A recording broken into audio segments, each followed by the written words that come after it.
Buenas a todos y a todas, bienvenidos, bienvenidas. Hoy, en el video de hoy, vamos a estar hablando sobre los cambios. Hay algo particular que todos y todas las y los consultantes piden a los terapeutas, a los analistas cuando llegan a la consulta. Si no es en la primera vez, posteriormente en las próximas 2-3 sesiones es algo muy recurrente que suceda, y es que la persona viene y te dice: quiero quitarme esto de encima, ¿cómo hago para quitarme esto de encima? Hay una frase también muy interesante que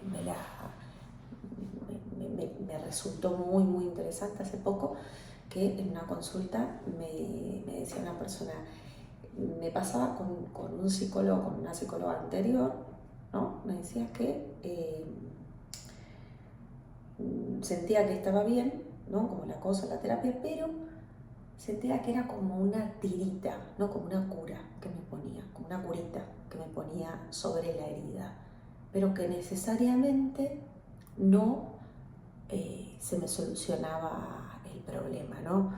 Entonces, una persona muy inteligente, ¿no? Bueno, yo tengo mi teoría de que todos los seres humanos en realidad somos inteligentes, lo que pasa es que a veces estamos más o menos liados con otras cuestiones, ¿no? Entonces, bueno, el punto acá es que objetivamente uno no le puede garantizar, ¿vale? Porque le está mintiendo, y cualquier psicólogo que lo haga y lo está mintiendo, y de hecho hasta también los médicos, uno no puede garantizar que la persona se va a curar. De hecho, me parece buenísimo, acá podemos desarrollar, hoy no lo voy a hacer, pero podemos desarrollar qué se piensa desde el psicoanálisis o qué se dice desde el psicoanálisis que es la cura, y también para empezar a pensarla desde otras perspectivas, porque yo te puedo decir que con este método vas a estar espectacular, pero claro, el tema es que tienen que pasar, sucederse una serie de cuestiones para que verdaderamente lo que haya sea que por decantación devenga la cura o devenga un estado diferente con el al que ha venido la persona, ¿no? Entonces acá también es muy interesante porque uno lo que ve es, y si ya siguen el canal hace un ratito, van a ver que cuando hablamos de síntoma, decimos que síntoma, o también personas que se analicen, que tengan su consulta conmigo, vemos que síntoma es esa solución de compromiso, ¿vale? O sea, es una forma de andar en la vida más o menos molesta, pero que soluciona algo, soluciona. O sea, que más o menos con ese síntoma puedo andar por la vida, ¿se entiende? Bueno, yo le contesto a mi público imaginario. Esto es lo que tiene hablar a las cámaras, ¿no? Que es un poco raro, y creo que nunca se va esa sensación de raro, ¿no? De qué raro que es estar hablando de la cámara sin que esté este feedback. Entonces, ¿qué es lo que pasa realmente? Que uno no le puede garantizar a la persona: sí, te voy a sacar ese malestar. Porque ¿qué pasa si yo te saco ese malestar? ¿O qué pasa si te digo por qué es que te está pasando eso que te está pasando? A lo mejor la persona se va de la consulta. Claro, o sea, imagínense, ¿no? De millones de ejemplos que les podría contar. No siempre estamos listos, pero no voy a decir ningún ejemplo particular, sino que no siempre estamos listos para escuchar las cosas. Eso sería como una interpretación muy salvaje, ¿no? De las cosas. Entonces tiene que ser a través del vínculo. Por eso también hoy en el fast food en el que hemos caído post-pandémico, también que queremos todo ya y ahora, y mándamelo a mi casa, y si no me queda lo devuelvo. Si, viste, si necesito una talla más, pásame 5 pantalones, y los que no me entren o los que me queden grandes o chicos o lo que sea, te los devuelvo. Claro, o sea, estamos probando de todo un poco y no podemos saborear absolutamente nada. Entonces, con la terapia, con el análisis, como que quieras decir, pasa exactamente lo mismo. Y esto lo digo porque todos caemos ahí. O sea, todos podemos caer ahí. Creo que es una tentación muy grande a la que podemos caer todas las personas, psicólogos inclusive, o sea, no hay que pensar que esto no, sería un poco inocente pensar, ¿no? Que haya alguna, como una deidad, ¿no? Como que ni el médico, ni el psicólogo, ni el Buda, ¿no? Y si leyeron o si quieren pueden ir a ver un video sobre, bueno, relatos de Buda, van a darse cuenta que en realidad es a través de la experimentación que uno puede decirse a uno mismo qué es, ¿no? Lo que quiero, lo que no quiero, lo que me hace mal, lo que me hace bien, lo que me hace mal pero necesito en este momento. ¿Se entiende? O sea, no está el saber en el otro, en el analista que venga y me diga, bueno, usted tiene que dejar de hacer tal cosa. Sí, eventualmente sí que se hace en consulta algún tipo de indicación, pero tiene que estar muy bien vinculado eso al vínculo terapéutico, ¿no? O sea, bien dentro de la, quiero decir, bien enlazado dentro de la transferencia y dentro de lo que estamos haciendo. No es que si yo te digo lo que tenés que hacer, si yo le digo a una persona lo que tiene que hacer, eso no tiene éxito. ¿Por qué? Porque la persona va, lo hace y dice, esto no me sirve para ningún tipo de... es una porquería. Y sí, es una porquería si otra persona te tiene que decir cómo tenés que actuar frente a tu mamá, frente a tu hermano, frente a tu hermana, frente a las situaciones complicadas que tenés. Y ni les digo cuando vienen estas personas que se anclan, ¿no? Por ejemplo, y que yo con muchísimo respeto lo digo, ¿eh? Las personas que vienen igual, las 30, más 30, que se siguen quejando de la madre, de la hermana, del padre, ¿viste? ¿No? Porque como, y es una queja vacía, porque la queja está bien, pero una queja productiva, les digo yo, ¿no? Como una queja que vaya hacia algún lugar, que motorice alguna cuestión que uno pueda enlazar a una especie de trama o narrativa donde te permita o nos permita tomar alguna decisión que modifique esa existencia actual de la cual le aqueja, ¿no? A la persona de la cual uno se queja y que no la quiere repetir. Pero ¿qué pasa? Que generalmente, y acá estoy hablando de otro concepto también, queda más a mano, queda más corto el camino de volver a repetir el síntoma. O sea, de vivir en un loop infinito o el eterno retorno nietzscheano, si se quiere, que es, aunque malo, preferible el malo conocido que bueno por conocer, ¿no? Entonces, inconscientemente se vuelve a caer ahí. Y es así. Entonces, efectivamente, las personas llegan a la consulta y no todas.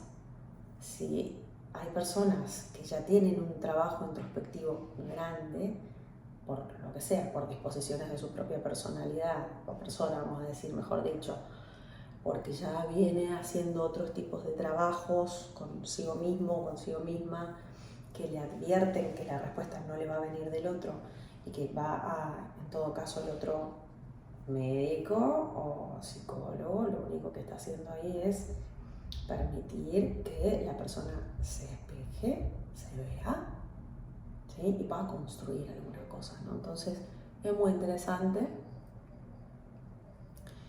Y déjenme los comentarios, ¿sí? O como siempre les digo, si no les apetece, pero sí, porque siempre me escriben, así que pueden dejar en comentarios si conocen, ¿no? Este tipo de personas que vienen con este tipo de demandas, ya sea que seas vos, tú, que seas psicólogo, psicóloga, terapeuta, o que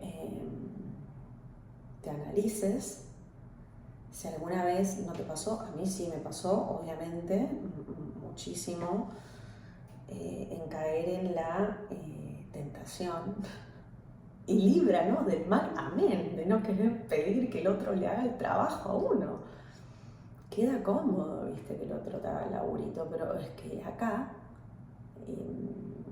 es muy difícil, porque no hay cosas que Y hay metáforas que uno puede utilizar en la consulta, ¿no? Que yo las utilizo mucho.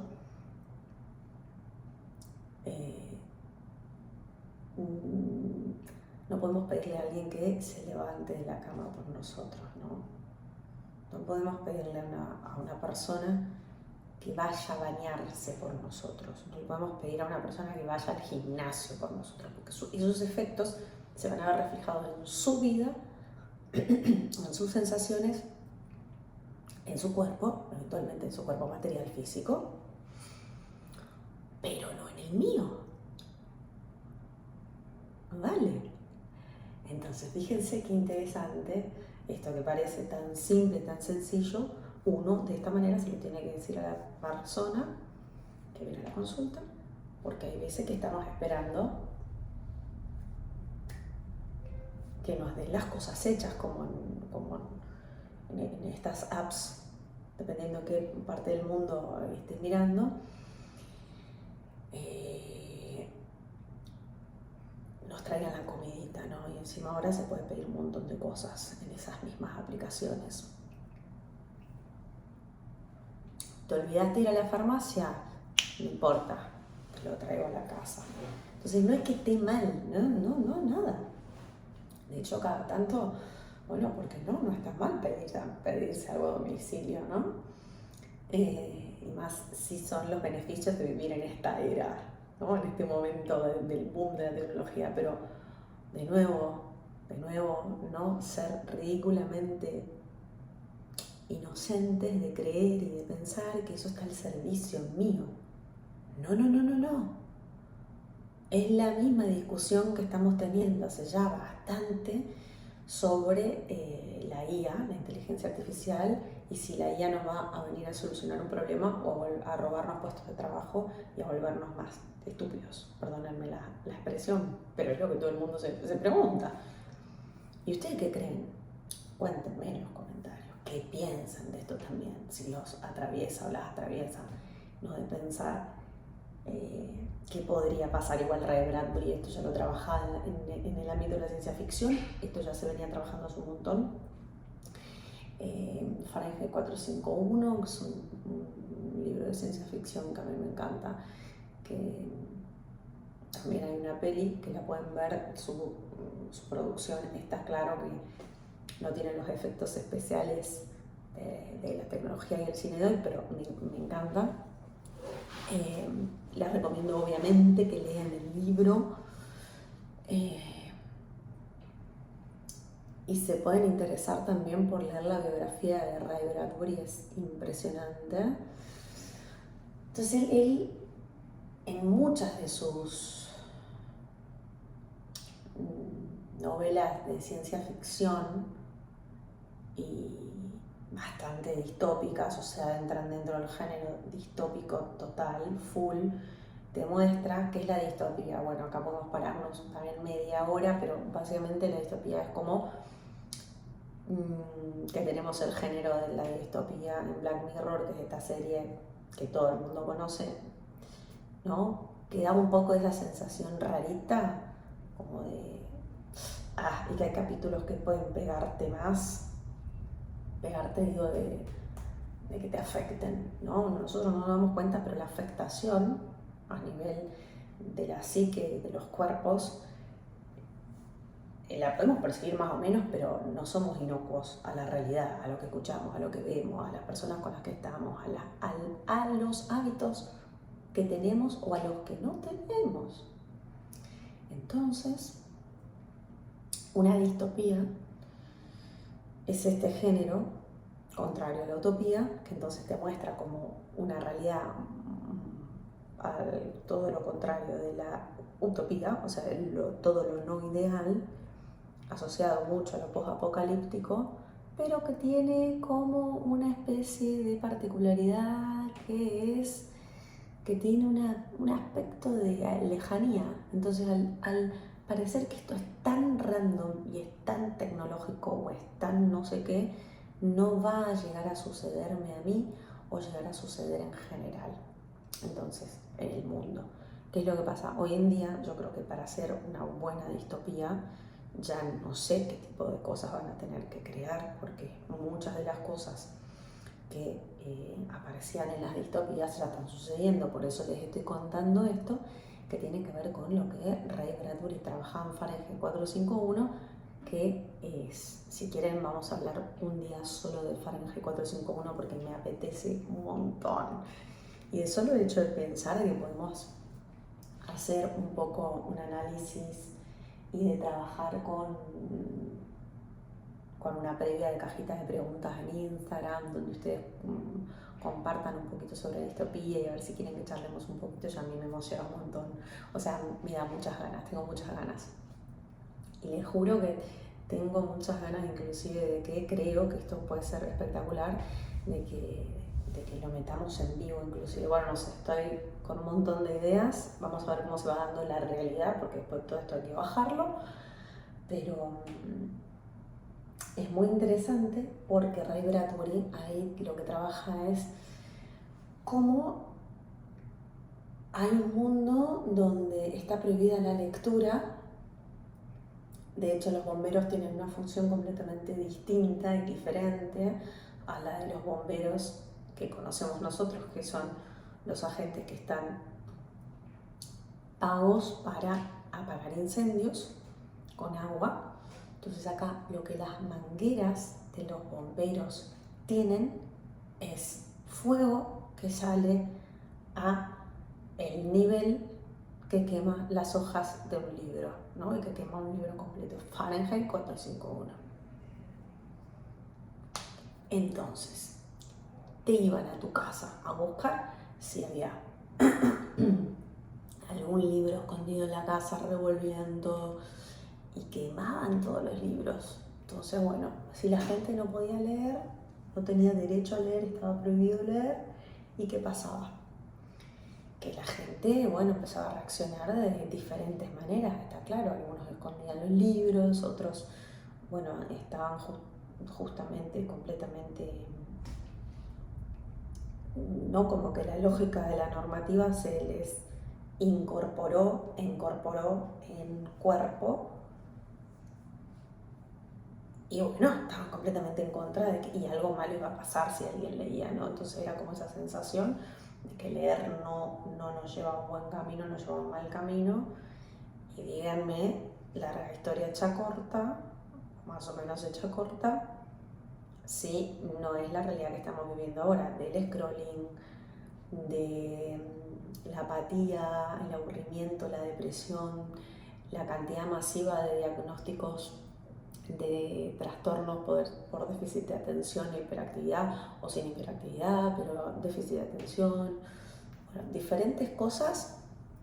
El otro día hablaba con una persona que me preguntaba al respecto del autismo. Yo no soy especialista en autismo, pero también hay cuestiones que uno podría pensar al respecto de esto. Ahora no me voy a meter ahí.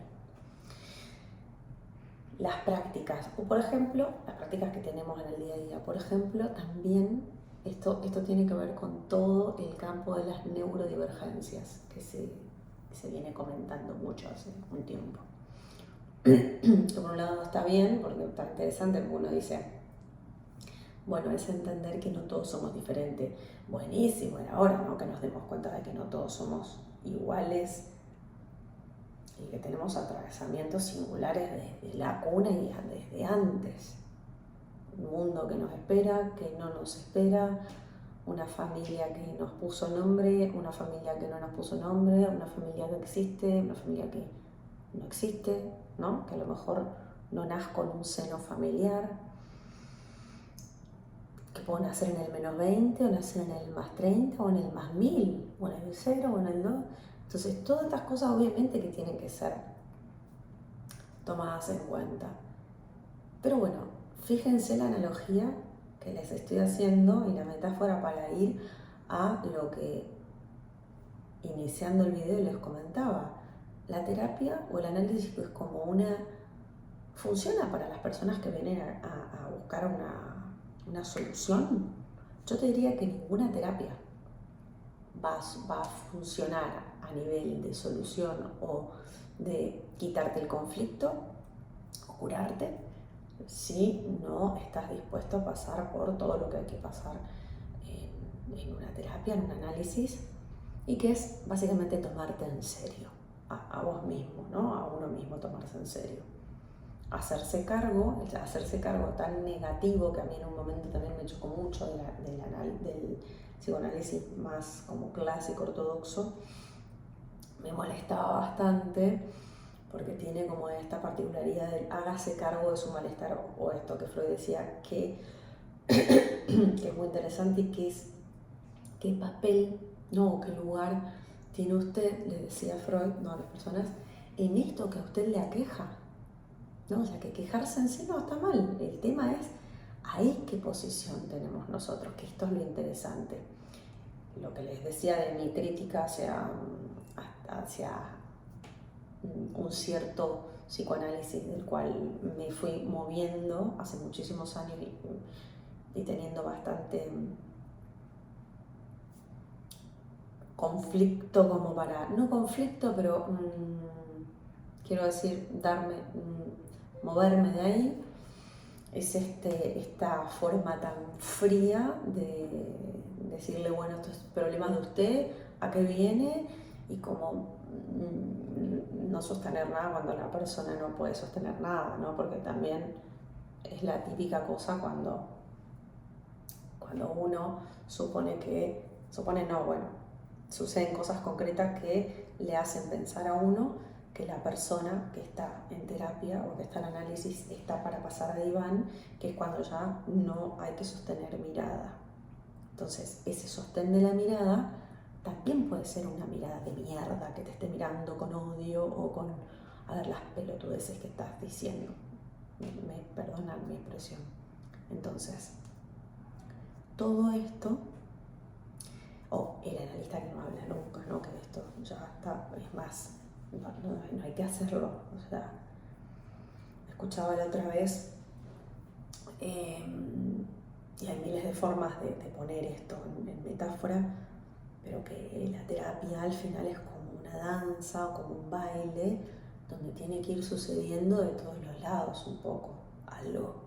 Entonces, si hablo mucho yo como analista, o habla todo el día, todo el tiempo la persona, y el analista no habla nada o no puede hablar nada, o si algo anda mal ahí. O sea, hay momentos y hay momentos, pero evidentemente no puede suceder que no hayan silencios,